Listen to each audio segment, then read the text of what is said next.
So we were talking about guys like Why do I even Drake why do I even and how many ladies in the ruin your church, whole intro by talking over the it. single ladies and who All right, you're on. might be. My Oh, let me hit the goodness. music. Yeah. Oh, we rolling. Hello, everyone. Oh my Welcome goodness to the gracious. dysfunction. Well, welcome to the Outlaw Radio Show. We are so glad. This is a train wreck from the beginning. That's kind of become our shtick. And that's just the way that it is. My name is Zach Adams. So glad that you're joining us tonight, Wednesday night. It is September 28th. So glad you're with us. I am the luckiest guy in the world. Not only am I married to Jessica, I outpunted my coverage without a doubt. I'm the proud papa of Quincy, Theodore, and Mabel. And I pastor the greatest church on the planet, Calvary 316. If you disagree with me, come visit, and then you'll know that we're the greatest church around. You can check out the church by visiting calvary316.com. Our service is Sunday at 10:30. We're located just outside of Athens, Georgia. Again, if you're local, visit us. If you're not, but looking for a good church to watch online, you can, again, learn all about the church by the church website, calvary316.com. But our YouTube channel, which we stream to on Sunday mornings, is calvary316.live. So I encourage you to check us out, especially if you don't have a church that you're not plugged into. Let me say this because I think that this is important. When I say that, if you live in an area and you're like, I've been trying to find a church and I've just kind of fallen back to watching a church online. And let me even just say, let's say you've taken me up on this and you watch Calvary 316 You watch our service online on Sundays, and you're like, oh, I'm plugged into a church. You're not. You need to find a church. Now you can find a church. Maybe that church doesn't have very good Bible teaching. It is a good church, but like, some things you like, some things you don't, but there's just not a really great church that fits your criteria and your community. You still need to find a church. You need to plug into the church. Our services get archived. The Bible studies get archived. Like if you're like, man, I'm not getting Bible teaching. It's a good community of believers. Plug in, be part of that. And then you can get fed like in a supplemental way. And beyond Calvary 316, beyond my teaching ministry, you can go to enduringword.com, David Guzik. You can watch his studies. You can go to my dad's website, sandyadams.org. You can check that out, or Joe Foch. Like what's great about the internet, and I think this is a really interesting point, is that like you can get Bible teaching, solid Bible teaching, weekly, daily even, if you want. But at the same time, online church is not church. You need a community of people to plug into. So in kind of the opening spiel that goes on, I always say, if you're local, come check us out. If you're not, watch us online. But I want to make sure it's clear that's not a substitute for church. Like there's something important about being in the community of saints, making connections with individuals, being blessed by that, and being a blessing. Going to a church where you're not just receiving and being ministered to, but you're also ministering, that you're praying for people, or you're teaching Sunday school, or ushering, or all the various ways that you're just being a part of the body of Christ. And that's such a significant thing. Over the course of time, I'll run into people that are like, yeah, I'm a Christian, I just don't like church. I have a hard time with that, really, just to be fair. I have a hard time with that. I'm a Christian, but I just don't like church, because Jesus describes the church as his bride. So what you're kind of saying is like, I really like Jesus, but I hate his wife. And that just really, like, that doesn't work. And so, again, you're never going to find a perfect church. If you do, don't go, because you'll ruin it. You know what I mean? So at the same time, like, just find a place, go, attend. I'm not saying find a place that's teaching heresy. It might not check all of your boxes, but just go and plug in and be faithful, and God will bless that. And then if you need supplemental teaching, there's the internet for that. So anyway, that's a side rant. I'm joined, as always, by the master of this dysfunction, the maestro of this dysfunction. Man, you forgot your own intro. My own intro. Anyway, Creighton Vaughn, Dick Dastardly, yes. aka. Hello. I could not agree with Zach more. If you're looking for Bible teaching on the internet, Joe Foch, David Guzik, Pastor Sandy, all really great choices. Zach Adams. That's really the end all be all of the list. Is those three guys. Okay. Let me Danny and Kyle, Calvary Chapel Modesto, also great. David Kyle's wonderful. There are, you know what? Hey, let me tell you something, Creighton. This is kind of interesting. So when I was in the hospital, that's a long story. I'm going to kind of get to a little bit of it today. But I was in the hospital for 10 weeks and in the ICU. But there was a point in which I was awake, I was cognitive, I was kind of rolling. And it was a Sunday morning. One of the nurses, who was my friend, happened to be hanging out in my room.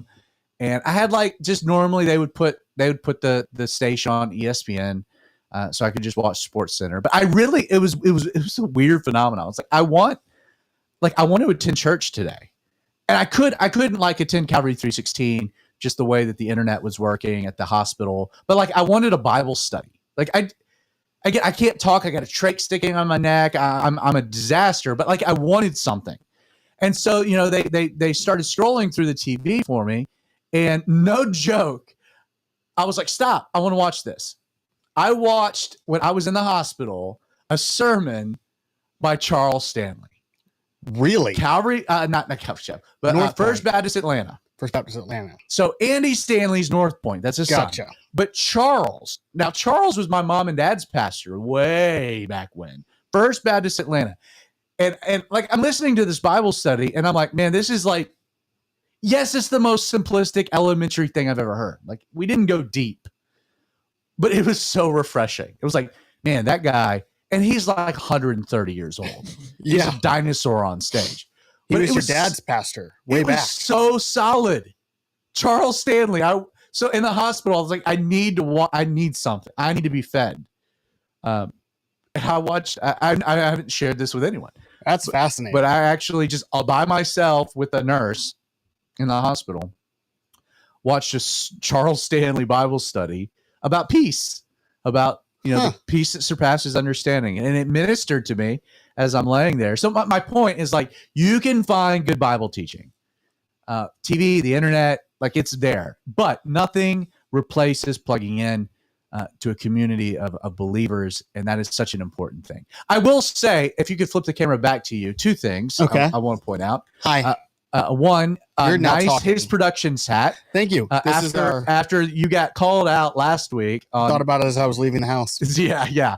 You're like, Josh is disappointed. Mm-hmm. Yeah.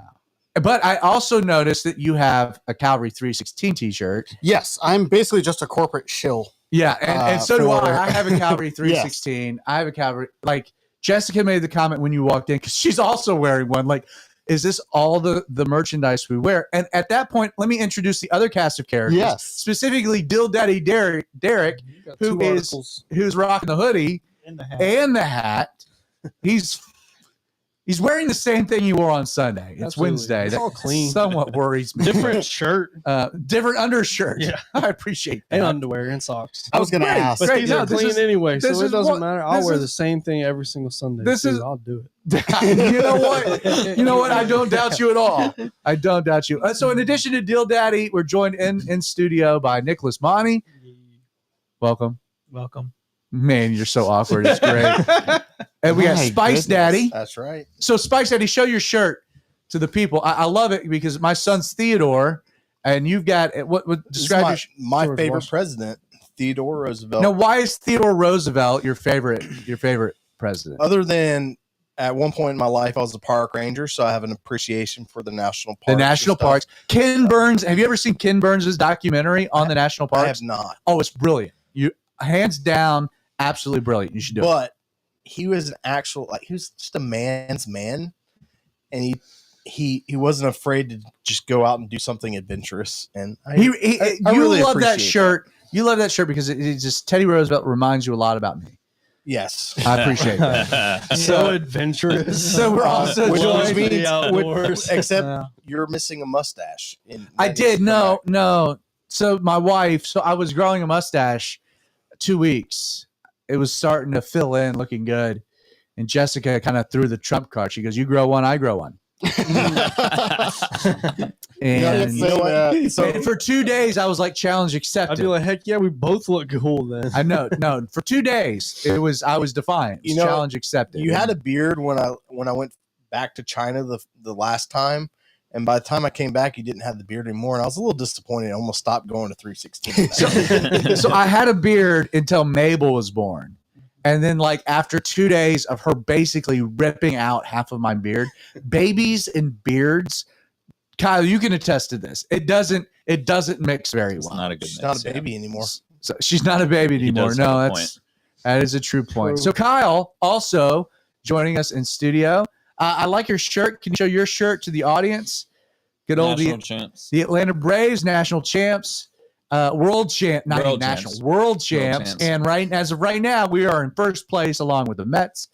And so we are monitoring the game as we are doing this show live, because that's kind of what we do. So before we get to you, Creighton, it was expressed right at the onset of the show. So if you're watching online, we welcome you. You can watch Wednesday nights, 8 p.m., our YouTube channel, outlawradio.live, or Facebook, facebook.com/The Radio Outlaw.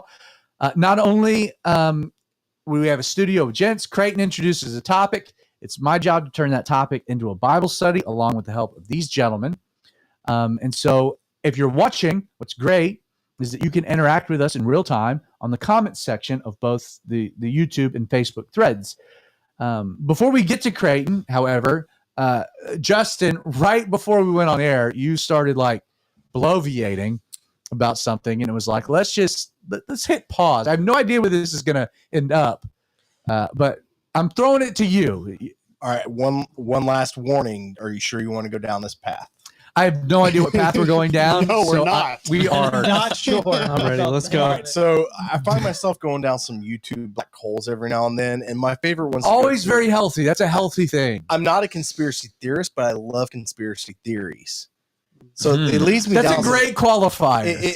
well, it's not really a conspiracy theory per se, but I started thinking about the Garden of Eden, Adam and Eve, and what caused all the changes in animals and people, like death and so on, by them eating the from the tree of knowledge of good and evil. And I was thinking maybe there was some kind of virus that mutated from then, because you always get these zombie movies where these people turn into brain-eating zombies from a virus. So maybe that's what happened. And so your theory is that there was genetic like mutations, all from this original virus that came from them eating from the fruit of knowledge of good and evil. So with that knowledge of good and evil came a virus, and that's what brought forth all these Caused mutations. all the decline. Yeah. Okay, so So I don't necessarily agree with you because I think that's crazy. But I will. Okay, you're about hold to on. go on your rant about Hold on. viruses, aren't Hold on. you? I'm not exactly. Well, kind of. Oh yeah. There Here we are go. sections of human DNA that are just virus DNA that has now become a part of our full string. Right. That's what I'm saying. So it's not impossible. What causes A for us to need to die, but two, what I'm thinking is what causes things like animals to want to kill and eat other animals and need meat. Prions. What would Don't get started on Oh, Oh my gosh. Conspiracy's over. Okay, Craig, we got to go back to whatever the heck you said. What I said? Throwing it out You've got What do to you mean? elaborate. Like you threw out a very Here, I'm going to go to you since you're talking. yeah. I'm way down the docket. So, what did you say and explain it? Okay. So. I feel like I'm an audience member at the moment. Like, what did Creighton just say? I didn't understand anything he said. Here's the way in a much dumber down version of how Dumber viruses down work. or dumbered down? Dumbered down. Okay. Here's the way that viruses work, especially retroviruses like AIDS. They are technically non-living. They're little machines that carry around either RNA or DNA. They attach to one of your cells. They inject their DNA string into your cell. It then gets taken up into a nucleus where it cuts part of your DNA and shoves itself into your DNA so that it's now part of your DNA. And it hijacks the part of your cell that replicates cells and tells it to stop replicating cells and begin replicating viruses. So if that happens in a gamete, meaning either sperm or egg, it will then continue on the line. There will be that section of virus DNA. There's a And small so- important thing you're missing to Yeah, clarify here. go Is for that this area of the DNA that this virus injects things into is basically like computer code that doesn't do anything. It doesn't control, any sort of hair color, eye color, anything like that. It doesn't actually code for anything because there's a bunch of our DNA, But that doesn't actually code That's for what anything. That's what I'm saying, because viruses mutate. Yeah. And so what if there was only one virus and it wouldn't have even propagated unless you ate from the knowledge of tree good of evil? Like the I fruit said, from there. And then Totally possible. I know, totally that's what I'm possible. saying. Crazy. and but I don't know possible. why I thought of it. I just thought it was a cool idea. It's like a halfway good argument, so I'll buy it. I'm good. That's a halfway good argument. So I'm sold. I got to back up a little bit. And again, I feel like I'm the audience member now, like asking questions. So, we have all different kind of classifications of animals and bacteria, and they go down to like their most basic, single cell organisms. And we have all types of what we classify living, life. Maybe take one step back, because I know that this is kind of like a geeky subject for you. Yes. Which is what's funny is like Justin has hijacked the show and made you the main The star. correspondent here, which is wonderful. Explain what makes a virus very unique and how that might tie in a bit to what Justin is actually saying. You're Okay. like, oh yeah, this is a whole thing I didn't think about talking about. Yes, but I can talk for hours about this. Because now I'm the So- audience. Viruses are technically non-living matter. matter. We need to pause. Okay. Deal Daddy Derek just like kicks his feet up. Hey, I'm listening. Like, here we go. I was Like, just getting this ready is- to. This is where we are. We're gonna listen I'm to Creighton excited. talk Hey, about this is all out of joy. It is not out of any disrespect. Ears were open. We're open. Okay. how so, long until Nick falls asleep. That's kind of the overall. Oh, Let's yeah, see. that's the question. No, Yeah, I'm that's the excited. I'm question. excited. Okay, to Creighton, dive back to into you. Go this. for it. Yeah. So we classify matter into three things. It's either living, meaning that it's alive. It's dead, meaning like, your desk was once living but is no longer living. It's dead. And we have non-living, which are things like, iron, oxygen, everything else that's not living or once was living. Plutonium, non-living. Viruses are very unique because they're the only thing with DNA that isn't living, because technically they're not living, because we define something as living by 4 criteria. It has to grow, it has to use energy, it has to be made of cells, and it has to be able to reproduce. Viruses miss on 3 of those 4, I think, because viruses don't grow, they're not made of cells, and they cannot reproduce, which is why they inject their DNA into your cells. So they're like a parasite in that sense. They're like, kind of, because parasites are living. Like Are a still tapeworm is living, very okay. clearly living. They can reproduce, and they need a host. They need a host to propagate. But the thing that makes viruses interesting is that they do not have the inside of themselves. They don't have the ability to reproduce. Every cell in your body has the ability to reproduce. Like, it can split through meiosis or mitosis. It can split and become 2 cells. Or depending on if it's meiosis, it doesn't technically become 2 cells. That doesn't matter. It can split and become 2 cells. It can reproduce itself. It grows. It adds more organelles. It grows in size, and then it splits. That's the cell life short. It just grows. Viruses do not grow. They are created out of a cell. They make a bunch of them until they burst the cell with how many physical viruses have been created. They burst it and they go everywhere. And they're the same size from the time they come out of that cell to when they inject their DNA into another cell. They don't grow. USB. It's just the USB of the body. Yeah. It doesn't need anything else. It's literally just a USB data stick. Yeah. So it doesn't grow. It's not made of cells. It does consume energy, but it can't reproduce. So they're not technically living. And there's a theory that I have a pet theory that does kind Okay, of I'm gonna interject real quick Okay. because I'm gonna kind of give you a softball lead in. Okay. Because we've had So for those of you that might not know of how this kind of iteration of the Outlaw Radio Show kind of developed, so there's been a couple different versions of the show. About a year, maybe a year and a half ago, we decided to kind of like redo what it is that the show is about, and the basis of it was the fact that like you would come produce the show where I would rant on something, and then we would hang out afterwards. Mm-hmm. And we've been doing this for years, even without the show. But like we'd sit on my back deck, it'd be like a cool night, have a fire, and we would have the conversation. Like you'd drop some weird topic, and we would talk about it. And it was like at some point, I turned to you and was like, "This should be the Outlaw Radio Show. Yeah. Like this is how this should be." So we've had like weird conversations before. So I'm going to give you a softball here. So you're a creationist like I am. Yes. You believe in a literal interpretation of Genesis 1 and 2. God created all things. Mhm. Now, there's the question like, well, when were the angelic hosts created? There might be some debate in regards to exactly how that fits heaven, hell, where all that fits within the gambit. But going back to the classifications of the natural world, of what we have. So, because of its uniqueness, where do you think that God created viruses or that they were created?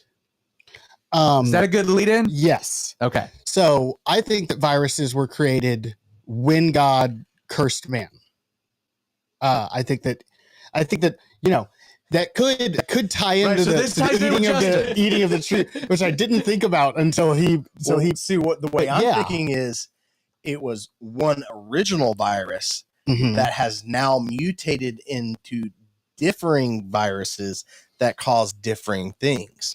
So the only problem I have with that is because viruses are so weird in terms of everything else in creation. I think it has to be separate from creation. I mean, it couldn't have been created at the same time as the tree of the knowledge of good and evil. But I think when God says, thorns and thistles, that kind of stuff. Pause. Let me throw Okay. in a theological thought though. So, because I'm kind of like connecting. I've never thought about any of this, by the way. So this is a whole new thing for me. Kyle, how do you feel about it? Creighton talks about this stuff all the time. I know he has no life, and we're trying to find him a girlfriend. I get that. Cool. So, but like, okay, so let me throw out a hypothetical scenario, Justin. Because now let's bridge in the idea of sovereignty and free will. And like, okay, so God created man with free will, but free will doesn't exist without options, without the ability to choose, which is why there was the tree of life, but then God also put the tree of the knowledge of good and evil. And again, I'm gonna kind of describe some of this that might be elementary, but just in case you're watching and you might not know the story of Genesis, God created the tree of the knowledge of good and evil, and he gave Adam and Eve dominion over the garden, and he told them, of all of the fruit you can eat, like enjoy it. You're naked, you have fun, party on. It's great. Enjoy life. Walk with me in the cool of the garden in the evening. It'll be great. Just there's one thing, stay away from. Like, don't eat of the tree of the knowledge of good and evil. For the day that you do, you'll die. Like it was a simple command. Here it is. This is the life I have for you. Enjoy it. Rock out, have fun, but for free will, because again, if there's not free will, then how does God know that man can reciprocate the love? Mm-hmm. The love that God shows man can't reciprocate it if there's not an option not to love. You're a robot. I will love you no matter what. So there has to be an option. Love fundamentally demands choice. Love, and this is why it's such a scary thing for people. Love demands a vulnerability. Love demands the opportunity to not be loved back in return. Love is a scary thing because, again, it engages free will in its most foundational element. So God creates the tree of the knowledge of good and evil. He says, don't eat it. Like it's the only thing. Just it's off limits. Stay away from it. And then, of course, Adam and Eve is tempted. She takes of the fruit. She eats. She gives it to Adam. He eats, etc. Now, back to the point and kind of like playing off what you said. So let's say hypothetically, God put within the tree of the knowledge of good and evil a virus. Like he created it. Sin. Like this, like actually. So again, God says the day you eat it, you're going to die. Meaning like your fundamental genetics that I've imparted to you so that you would live forever will be corrupted immediately. Like, so it's not just that you're just disobeying me. It's the thing that you're engaging in will introduce into the human genome something that's corrupted. Thus, you won't live forever. You will die. Now, Adam and Eve didn't die immediately, but they did die. And we've seen the wages of sin is death. Like there is, again, maybe it is the virus of sin, we could say. But like, what if God imparted that it was more than the symbolic eating of the fruit, but that within the fruit contained this very genetic code of corruption. And thus then that spread throughout all of humanity and all of the natural world. And that's why we see crazy things that are happening. Mm-hmm. My point, and the reason I bring it up is like, just because let's say God created the virus, put it in the tree, said, don't eat of it. That doesn't mean that God introduced sin because God had a prohibition against it. Like again, sin in its essence with a lot of things, sin in a lot of ways, and guys, you might be able to echo, like Satan takes things that are good and he's like, abuse it. Mm-hmm. Like sin originates in something that's good.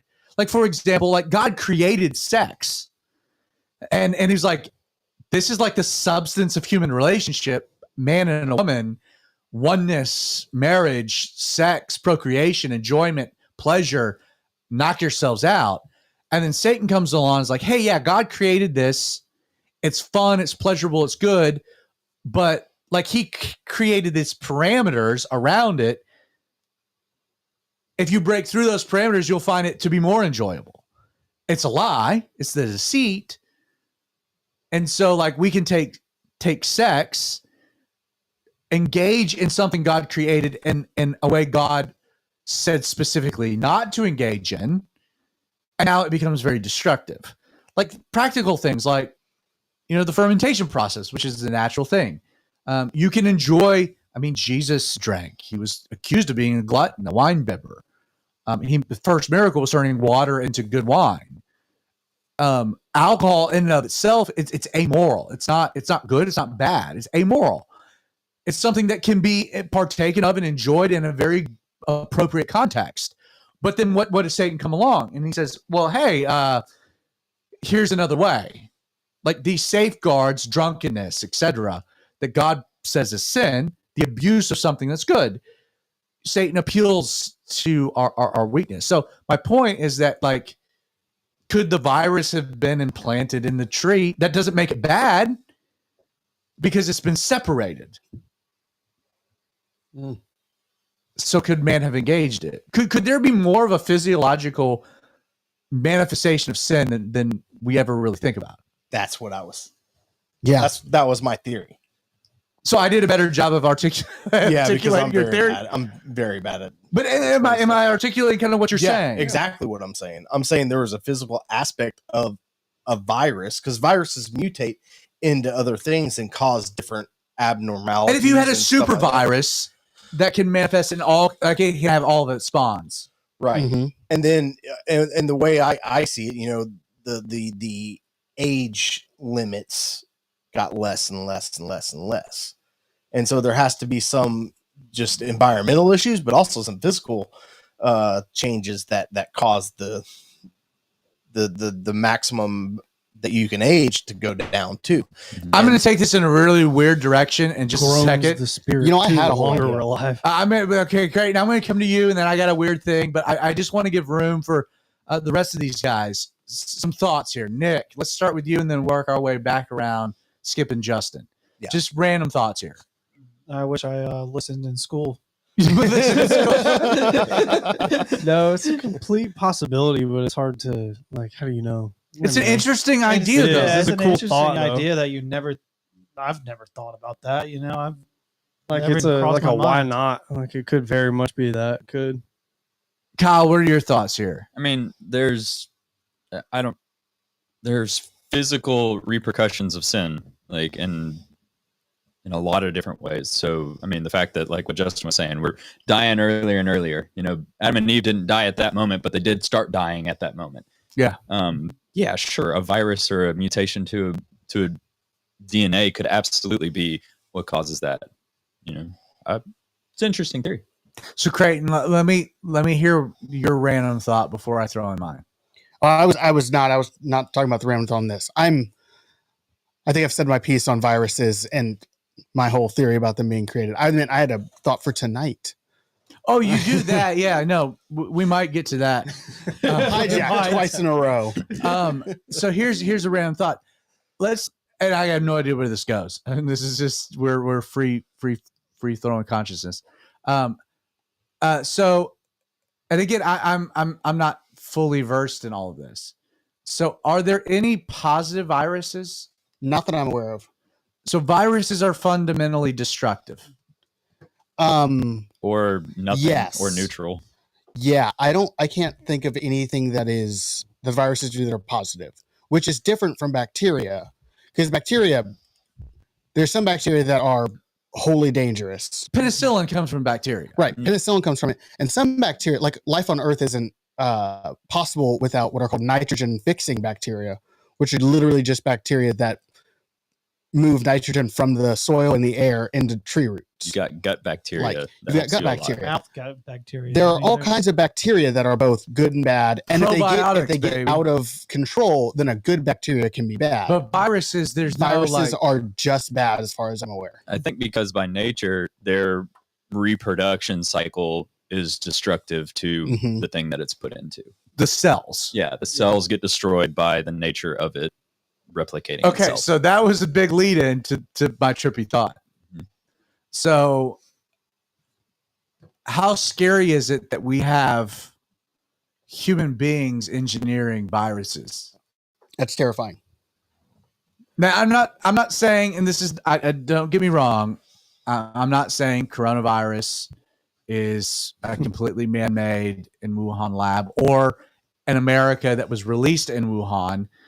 Random conspiracy theories that are all over the place, but like we've been living in this pandemic world of a virus that again, and there, this is mixed, but there are actual epidemiologists that absolutely say this is not a natural thing. Mm-hmm. Whether that is equated, there are gain of function research that's happening, not in America because it's illegal, but America's financing in other places in the world. Again, like, are we, like, is it the height of like, I don't know how to say this, but the grand judgment of humanity is our tinkering with the very code of sin. Yeah. I mean, you know what I mean? Like, are you guys following me at all? Yeah. Like, Yeah. Is that like just this weird? And I can take that one step further, and that's the Please do. like Let's the do that. reason, like literally the reason that we do gain of function research on viruses and research viruses, make viruses, the whole deal is to fight them better. Which I think, like, how many times do you hear people talk about, you know, the sin they've overcome in their own life, and it's like, you've just picked up pride. It's a That worse sin. immediately leads Like- to like the What do you very mean? thing Yeah. that's the hallmark of Satan. Right. It's like, hey, you are like, yeah, I'm not an alcoholic Right. anymore. I did it. And yeah, you're prideful and you're more like Satan than you ever were. right. I mean, I can definitely see a correlation between the idea of researching viruses and to overcome viruses as someone like Becoming God, white knuckling. making Yeah. themselves God. Yeah, That's what I was literally gonna making say, it's themselves just God. playing God. Which Yeah. is the high. I mean, It's Paul like the writes gene about this. splicing Yeah. and the splicing stuff that they have now, the gene replication or trying to copy and stuff. It's like, yeah, why are we doing this? Interesting. All right. Well, I mean, we just ranted on. I mean, for the second week in a row, Spice Daddy You're welcome. just hijacked your show, Creighton. And you know what? You know what's terrible? I was instrumental in this one. I know it sucked you right in. We had a good time. You It was did fun. suck Sucked you in. right in. Well, we've got like 25 minutes left. So again, do we have any interactions on the interwebs? Yes, we have one. That is that Jennifer, our longtime friend of the Of show. course, Hi, Jennifer. Jennifer. When you were talking about not sermons, but pastors to watch, she mentioned a guy named Blake West, CCA. Oh yeah, I don't Calvary know Blake Alpharetta. West. No, he reached out to me recently, invited me to his church to share my story, Oh, cool. and I told him no. Mm. No, I Sunday actually mornings are told him. busy. I said, hey, listen, man, I took basically 5.5 months off this year at Calvary 316, and if there's a Sunday I'm preaching, it's going to be at Calvary 316. Mhm. So Yep. at the end of the year, beginning of next year, if there's a date that will work, I'll have Kyle preach at Calvary 316. They got enough of Kyle this year. So maybe we'll Yeah. introduce Kyle back next year. But no, it was just like I called him. He was like, "Hey man, I completely understand." I was like, "Man, I got to be at my church." I will say, Jennifer, this is interesting, and I'll kind of tease the audience. I think we can do this. We don't have a date yet. So last week we did this really trippy episode on the Shroud of Turin, It was and wild. and this was like Justin's day in the sun. He could finally go on the record about this weird thing he's talked about for years. Sadly, Justin made it all about his buddy Dave. You know, He did a it was great his job. moment, and he deferred. So we've actually had some conversations with Dave about doing a show, and we're in the early workings of maybe doing the first live audience version of the Outlaw Radio Show and actually moving the studio to the stage of the church, Calvary 316, and doing a live show. And so that's kind of in the works, so a little tease. And because really the essence is that Dave has, what was it with the shroud? He's got one of the 5 original high-res picture copies of the Now when you said a picture copy, I just imagine in my mind like 8x11, an 8x11 picture copy. No. So it's the 1980s when they went to Turin, Italy to study it. They made, I think, can't remember if it's 5 or 8 So this photo copies. is how big? It's full This size. full size. Like how big? At least 13, 14 feet long by 3 or 4 feet wide.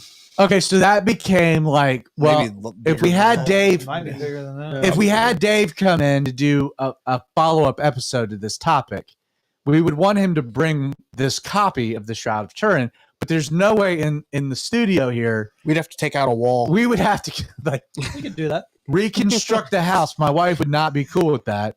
But we have plenty of space at the church. So the thought was, well, maybe we can do a live episode and invite everybody. Like, hey, come to the live episode of the Outlaw Radio Show, and it'll be fun. So that's in the works. Looking at sometime in November. We'll keep you updated. Now, Creighton, we've got again like 20 minutes. My goodness. All right. So speaking of the Shroud of Turin, good lead in. I want to talk today about relics and icons because we talked about the Shroud of Turin, which might be the second most famous relic to ever have existed. What would the and first be? the Holy Grail. Oh, okay. Like, Or the Ark of the you know, Covenant. all right. Shroud of Turin is the third most famous relic. What about the menorah? Menorah is not a relic. Okay. You're going to have to define some things okay. here. So just So- continue. So I want to talk about relics because I think if you watched the show last week, which you should, it was very good. I had a very stark reaction to You talk had about the nothing. You Shroud had of nothing Turin. to do with the episode. This I was know not that- your topic. I'm not saying that I did. I'm saying that I had a reaction when the Shroud of Turin was brought up because I reacted like you were a appalled. Protestant. You were appalled. I Like, was I just got appalled. hijacked for the Yes. Shroud of Turin, Yes, I was appalled which because I'm a ended up Protestant. becoming a more entertaining episode than anything you've presented. You know, you keep saying things like that. I'm going to stay home next Yeah. Wednesday. Have fun. I'm keeping my laptop with me. So I was appalled that we did that we were doing the Shroud of Turin because I think Shroud of Turin. I think like people carrying around the Wing knuckle nuts. bones of saints Wing nuts. because wing nuts, hokum. So my question is, So now you decided let's have another episode about relics, yes, relics icons. and icons. If you don't know what a relic is basically, and it's a patchwork definition. They're pieces of antiquity that people believe have magical powers because they either came in contact with a saint or Jesus or Abraham, I guess. And there is like some evidence of this. Give some in- examples of what you're talking about. I don't have any good. The easiest ones to talk about are the Ark of the Covenant. No, but The you threw Holy out like an Grail, apostle or whatever, the- the bones of an apostle or something. Yeah, there are. I mean, I didn't come up with a. You had a topic and you didn't come with supporting. I wasn't expecting you to ask me, someone who has never been to a Catholic church, for okay, well, that was easy. You left yourself on camera. You left yourself on camera for that realization. All right, so That was funny. we have the scourging pillars of Saint Peter and Paul, the head of Saint John the Baptist, Saint Paul's chains, the beheading column of Saint Paul, the Shroud of Turin came up, Jesus' crown of thorns. There are a lot of Wooden these pieces where of the people- cross. wooden things like that. pieces of the cross, Nails, 9-inch nails. Decent band. incorrupt really. bodies. What? Incorrupt bodies, and the picture that I'm seeing online is just an old lady in a glass coffin, and it looks like she isn't decaying, so that's cool. The scourging column of Jesus Christ, the Alright, So burial what's slab. your question about relics and icons? Like, what is the question? Is there any validity to them if the Shroud of Turin actually is Jesus, and it, other than being a cool like memento and possibly having scientific ramifications for Setting last week's episode aside, right? is there actually any reason to care about relics, to search out the Holy Grail? If you drink it, will you have eternal life? Okay, let me jump right in right there. Okay. There are two questions you asked. Is there a purpose in searching them out? To that, I would say yes, there's a purpose in searching them out. Why do you search them out? For power or for evidence? Mm-hmm. I think those are two different things. For power, no. For evidence, yes. I'll throw the biggest relic so we're going to kind of Protestantize this a little bit because I'm not Roman Catholic. There's a reason. And again, we don't have time to go into like the history of relics and icons. Oh, we would have. Yep. Blah, blah, blah, blah. Blame Spice Daddy, not me.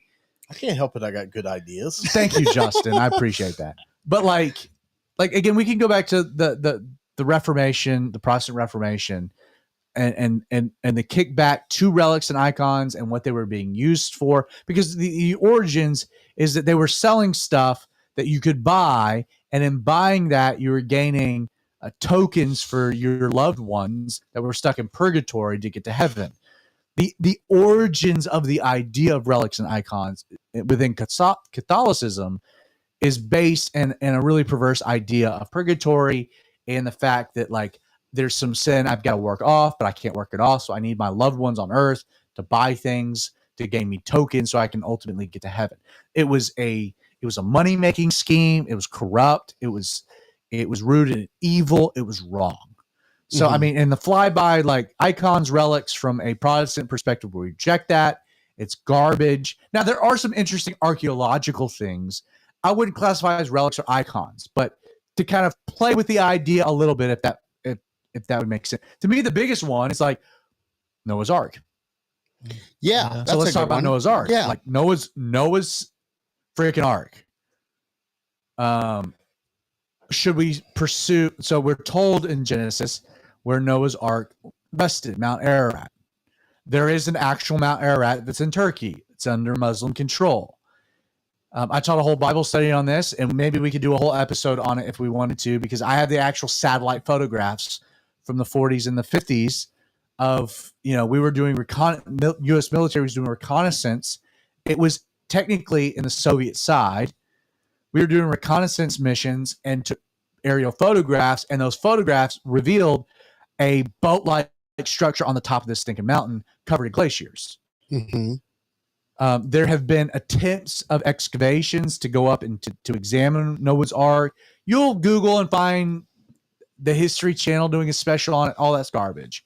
There have been Chinese expeditions, which are interesting because the Chinese have more influence and the ability to go into areas that America is not allowed to go. The Muslim world controls it. They don't want people to go up there. It is believed that that structure split into two. I mean, there are high-res photographs. Pretty awesome. Again, the discovery of Noah's Ark on the location that the Bible places it at would be a radical, amazing discovery. Why? Because if I touch the wood or I own a piece of the wood, I have magical powers? No, because it provides, and again, Justin, this is kind of your wheelhouse, but it's like archaeological evidence of a biblical narrative. Saying like, digging in the northern parts of the Red Sea and discovering a lot of ancient Egyptian chariots would validate, a biblical narrative of the escape of the Jews through the Red Sea, the parting of the Red Sea, etc. Justin, you're ready to jump on something. Yeah, just because so when I first decided to become an archaeologist, I saw some videos by a guy named Ron Wyatt or Wyant. I can't remember exactly how you say his last name. And that got me interested in archaeology. Turns out later on, this guy was a big fraud. And a lot of the stuff he documented, he just basically made up. Right. And even though it turned out pretty cool for me because it got me interested in archaeology since like 6th grade. So, but I think one thing people have to be, especially Christians, don't just jump on stuff and claims from people who have said they found something. There needs to be, it needs to be within the realm of the scientific process. Okay. I'm going to jump in because I'm going to actually throw it back to you about something you and I have been talking about. One of the coolest things. So when I went to Israel, I've only been to Israel once. It was right before Jessica and I got married. It was to be 2006. I went to Israel, and at the time went to Jerusalem. They were at the very beginning stages of a dig in the southern part of the old city, and it was basically the ancient city of David. Like they were finding archaeological evidence of the city of David. And to me, like this is a great example because it's like this places the kingdom of Israel in the city of Jerusalem with David and coinage like 1000 BC, which blows out the narrative of so many different things, substantiates a biblical narrative. I know you've been on that dig, right? Yeah, I know the people that are doing it, yeah. right? And I mean, 20 years later, it's a massive. I mean, they've uncovered all kinds of stuff. Now, carrying it forward, Sodom and Gomorrah. Again, it's so being in who I am as a believer. It's you get two sides to the archaeological, especially biblical archaeological stuff. You get the people that are in it for the archaeological aspect of it, and you got the people that are like super, for lack of a better term, super religious propagandists. Propagandists, and I don't really fit in either category. I know the Bible's true. I don't need these relics to tell me that the Bible's true. I think that's a good point. Yeah, but at the same time, every time, the Bible's full of archaeological evidence. Like there hasn't been anything that's disproved the Bible so far. I mean, the most recent thing is when they found that the ossuary box that said the brother of Jesus, or in Caesarea Philippi, where they uncovered the stone in the amphitheater, right? That had Pontius Pilate, right? And so Pontius Pilate. We're constantly finding stuff that you're not proving the Bible. It's just that we know the Bible's true. It's just validating it, Yeah. Right? And we're actually finding stuff, and that's what I find so interesting about archaeology in general is you're finding stuff that verifies what I already know. And as a scientist or an archaeologist, I don't go into it to verify my findings. I try and disprove what I think, and by that, when I do verify it, then it's validated. I understand. So Creighton, does that kind of like play into what we're discussing? And we have a question before. I want to have a question from the audience that I want to ask Justin before we get off of this. Jennifer has asked what your thoughts on the magazine Biblical Archaeology is. I don't know if you ever heard of it. Biblical Archaeology Review. She just said Biblical Archaeology. Let's say I don't know if it's there's review. two different things. Biblical Archaeology Review, or BAR, is one of the bigger ones. Yeah, I know some of the guys over there. What do you think about it? They throw out good stuff. I mean, you're gonna have different editors and different articles written by different people, but I mean, it's again, as an organization, do you think that are they approaching with an agenda, or are they trying to actually? Some people are, some people aren't. You're so gonna it get depends that on the editor. It depends on the editor. Depends on the archaeologist. Like for example, at my school, for my master's degree, a couple of my professors were basically big proponents of David and Solomon having never existed. And, really? Yeah. And so they've more recently been pretty well disproven on that fact. That's been debunked. Yeah. And so you get people with an agenda, especially in the scientific world. You get a bunch of atheists. I mean, half the people I know that were biblical scholars that were in my world are atheists. They teach the Bible, but they're atheists, and so they have an agenda. But when you have evidence supporting stuff that's in the Bible, it's hard to disprove stuff. So it's you keep. Let me turn this entire topic a hard right into some application. Sounds like a plan. So it's interesting. Again, we reject the notion of relics and icons having some type of power. It is true that loosely in their definition, they can be interesting because they validate.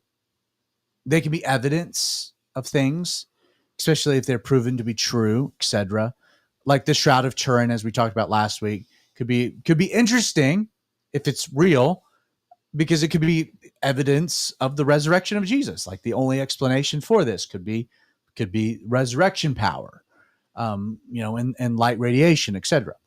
I want to take like kind of just a totally different angle on the idea of, so part of your question was like these things having power. Mhm. They're being like innate power in a physical object. Well, I mean, scripturally, there's only one thing that we know for sure, an innate object that had actual supernatural power, and that was the Ark of the Covenant. There's evidence of that throughout the Old Testament, not just in its creation, its formation, the fact that it was carried into war, the story with the Philistines, Uzziah dying by touching it. It was the seed of God. It was to remain holy and set apart. But what's interesting is that when you go back, especially Leviticus, parts of Exodus, Numbers, Leviticus, Deuteronomy, etc., like when you get into the law, and especially the instructions that God gave Moses regarding the formations of the tabernacle that would later become the temple, and more particularly the artifacts. So let's talk about the artifacts: the table of showbread, the altar itself, the veil that separated, like all of these different things, the utensils that were used. Like God gave very specific instructions to Moses on how these things were to be crafted, how they were to be made, what materials were to be used, because they were to serve a very holy and particular function. They were innate objects. Like they were physical objects made with raw earthly materials, from gold to the wood to the inlays, etc., to the stones of the breastplate, the clothing that the priests were to wear. They were all holy. And all of them have been recreated in preparation for a new temple. Mm-hmm. But this is what's interesting about them in the context that I want to talk about, with in light of what you were bringing up. So we have these things that were God gave instructions to use natural materials to be made by human artisans. Like nothing intrinsically about any of these things were special at all. Like we're talking about raw earth materials, wool, linen taken from animals, etc. What made all of these things special? What made all of them holy? What made them set apart? What made them powerful? It wasn't the essence of themselves. It was that God separated them, sprinkled them with blood of the sacrifice, and God designated them as holy. They weren't holy because of themselves. They were holy because God sprinkled it with his blood and designated them as holy. That's the only thing that made them powerful, is because God covered them with his blood and designated them a certain way. Intrinsically, there was nothing natural about themselves that made them distinct in any way. God made them distinct. I carried that forth because, set aside relics and icons and whatnot, what is powerful in this world? You and I. Made of what? Dirt. We're not special in and of ourselves. We're not natural in any regard. But what makes us powerful? Because we've been sprinkled by the blood of Christ. We've been set aside to be holy.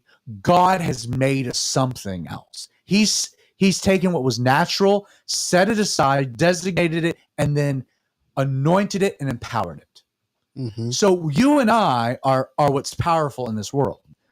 Not because of ourselves, but because of what God has done on us and in us.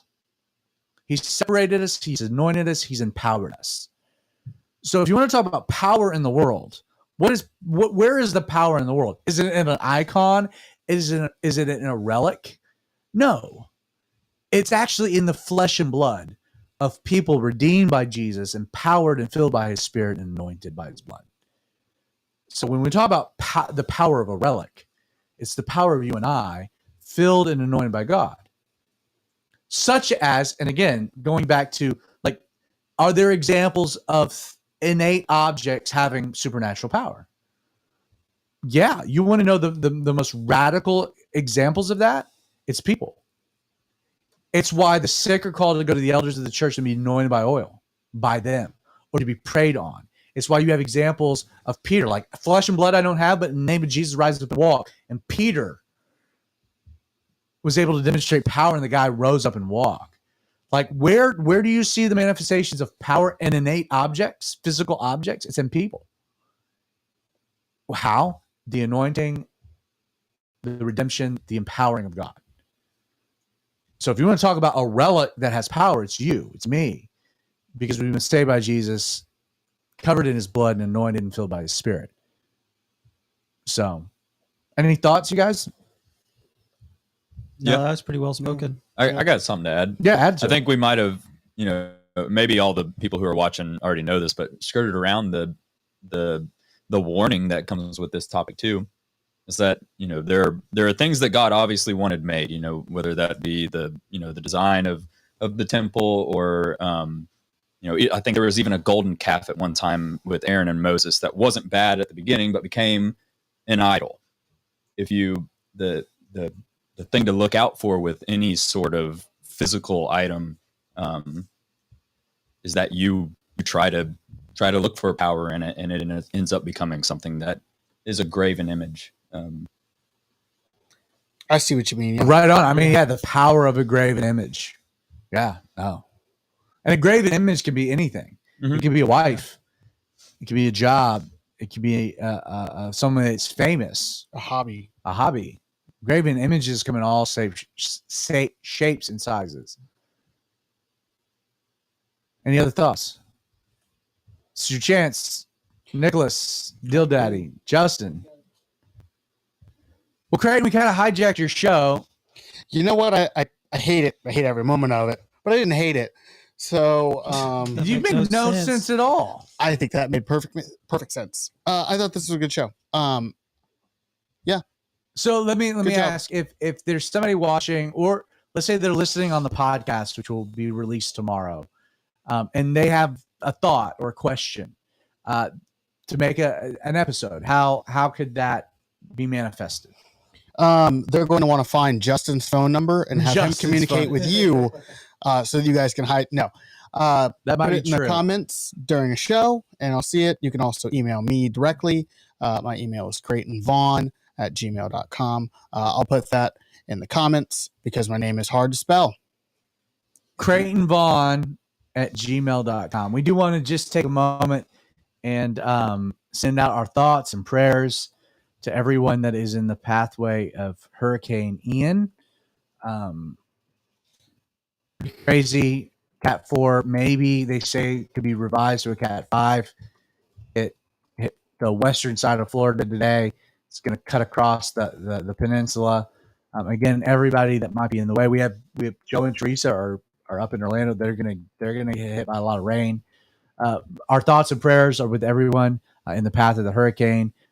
Please be safe. If you need help, call us. I actually got a Teresa, who's our sister who lives in that area. In the facility, they needed hey, if you're staying, we need a contact number that the emergency services can call in the case that we can't reach you. So they gave them my number. So Teresa FaceTime me hey, if emergency services call you, can you guys get some trucks and a boat and come rescue us? And I was like, we're there, Teresa. We got you. So again, for everybody in the pathway of this hurricane, we love you, praying for you. Stay safe, high ground. Anything else before we tap out, guys? I missed a comment earlier because Okay. Facebook was messing up. Miss Ann David says hi. My heart jumps for joy to hear Yes. from Ann David. So another survivor of COVID. I will be forever linked and intertwined with that woman. I love her to death. So anything else, Creighton? Thank you for the topic, kind of rolling with it. Yeah. Good one. Nice t-shirt, nice hat. Fellas, thank you for being on the show. Well, you have been watching the Outlaw Radio Show. If you're watching live, Wednesday nights, 8 p.m., check out the podcast tomorrow. The audio of today's episode will be podcasted in its entirety, Apple, Google, Spotify.